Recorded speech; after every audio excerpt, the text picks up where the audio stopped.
नमस्कार, मैं प्रियंका, आप देख रहे हैं RP24 न्यूज़। अभी हमें गाजीपुर बॉर्डर पे जैसा कि लगातार यहां से देखा जा रहा है कि 26 मई को ब्लैक डे मनाया जाएगा। वहीं यहां पे कई सवाल उठते कि 26 मई को प्रधानमंत्री जी ने शपथ भी ली थी और ब्लैक डे भी मनाया जाएगा। और यहां पे ये भी देखा जा रहा है कि किसानों की संख्या लगातार बढ़ती जा रही है। उसी पे आज हम चर्चा करेंगे। हमारे साथ है किसान, तो हम उन्हीं से बात करते हैं। सर, आप 26 मई को ब्लैक डे मनाने वाले हैं। 26 मई को प्रधानमंत्री जी ने शपथ भी ली थी, उस बारे में क्या है? गाँव में जो है, अगर कोई घर में कुछ सा बालक जिस दिन पैदा हो जा तो मानो गए कि यूँ सवरा किस काले दिन पैदा होया था। तो ये जो प्रधानमंत्री है ये भी कुछ इसी तरह का है, तो उस दिन भी काला दिन मनाओगे। तो यही कारण है, घर को तंग करने वाला हो वही तो ऐसे काम करे। भाई इसने भी हमें तंग कर रखे, यहाँ बॉर्डर पर बैठा रखे। ये प्रधानमंत्री ना होता तो हम यहाँ नहीं आवे थे। तो संयोग क्या है, तो पूरा का पूरा एक मतलब जिस तरह से साइंस में किया जाता है, प्रयोग है, संयोग नहीं प्रयोग है। तो मोदी सरकार का, आप कह रहे हैं मोदी सरकार का प्रयोग है, तो सरकार हरियल है या किसान हरियल है? कोई तो एक होगा ना। सरकार जब जनता को अपने बात रखने का, बात मनवाने का अधिकार है।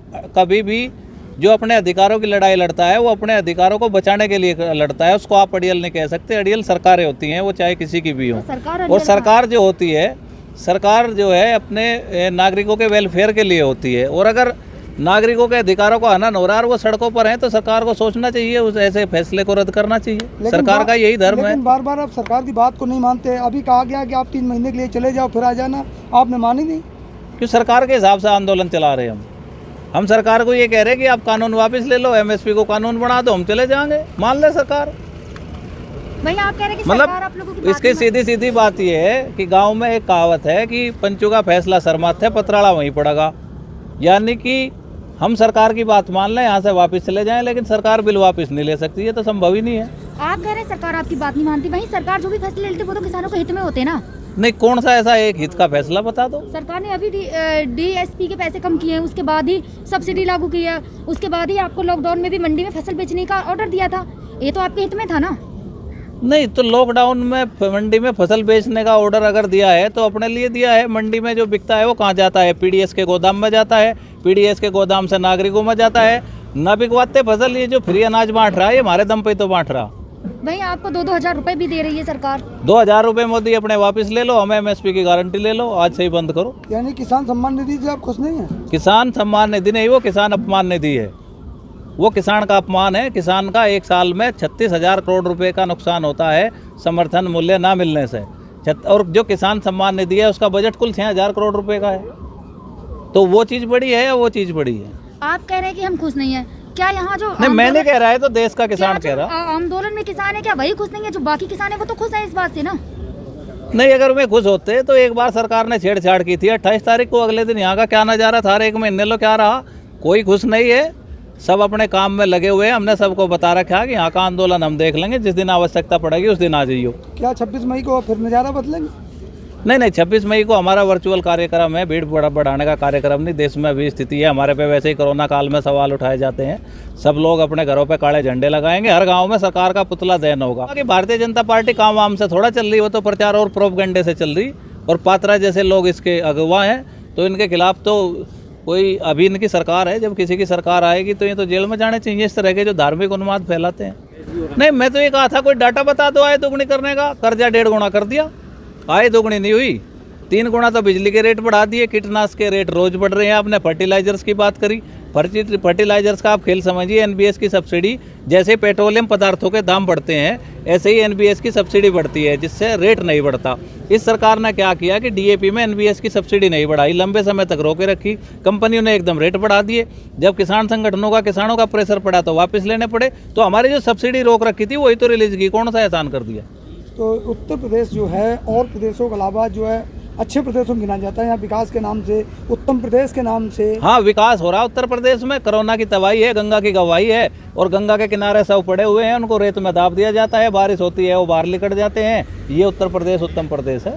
वहीं हमारे प्रधानमंत्री जी CM योगी आदित्यनाथ की सराहना करते हैं कि यूपी में उन्होंने इतना कोरोना कंट्रोल कर लिया। चोर मुसेरे भाई, एक दिल्ली में बैठा, एक लखनऊ में बैठा, तो तारीफ तो करेंगे। तो क्या 22 में इसका जवाब देंगे? 2022 में इसका जवाब देंगे?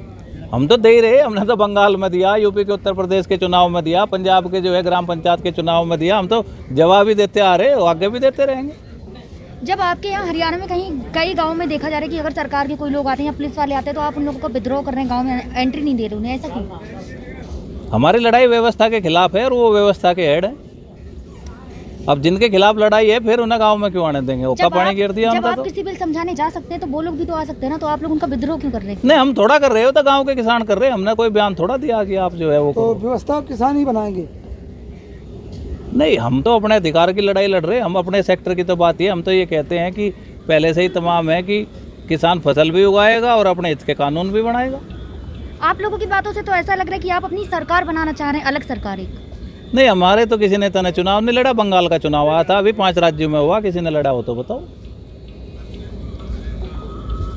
हम सरकारों को मजबूर करेंगे कि वे किसान हित में फैसले ले। हमारे ऑप्शन तो जनता खुद चुन लेती है, जब समय आएगा तब बताऊंगा। आप कह रहे हैं समय आएगा, वहीं 6 महीने आपको इस आंदोलन को होने जा रहे हैं। 6 महीने से सरकार ने सुना नहीं, आपको लगता है 26 मई के बाद सरकार सुनेगी? सुनेगी, मई 2024 तक तो सुनेगी। अब आप बात कर रहे हैं मई 2024 की, वहीं आपने पहले बात करी थी कि हम 2 मई को संसद पे जाएंगे। मतलब कोरोना काल था, बहुत सारी दिक्कतें थी और संसद भी किसी बात का समाधान नहीं है। हम जून में फिर आंदोलन को खड़ा करेंगे, गांव-गांव और प्रदेश में खड़ा करेंगे। मतलब ये माना जाए फिर कोई कॉल देंगे, दिल्ली में फिर हलचल पैदा करेंगे। आप लोग एक नारा देते हैं 22 में हाफ और 24 में साफ, उसका क्या मतलब है? 22 में यूपी से हटाओगे, 24 में दिल्ली से हटाओगे, सीधी बात है। इसमें आपको कोई लगता है कि लाग यूपी में लपेट बीजेपी की थोड़ा। हार होगी? क्योंकि यूपी में तो अब भी कुछ लोग कह रहे हैं कुछ भी हो जाए हम वोट तो बीजेपी को ही हाँ, देंगे। 18% वोट मिले पंचायत चुनाव में, 18% सीटें आई। अब तो एक कैंपेन चल रहा है, आएगा तो मोदी ही। मैं तो पेड वर्कर हैं, जाएगा तो मोदी ही, हम रोज चला दें। हम तो प्रत्येक दिन हैशटैग चलाते हैं, उसको कौन दिखाता है? कैंपेन ने ट्विटर पे चलाने से वोट थोड़ा डलती हैं, वोट तो मशीन में डालनी पड़ती हैं। लेकिन उत्तर प्रदेश के 29% लोग हैं जो अभी भी बीजेपी को समर्थन दे रहे हैं। तो 29% तो अल्पमत के लोग होते हैं। 29% राय तो 52% की मानता हूँ मैं।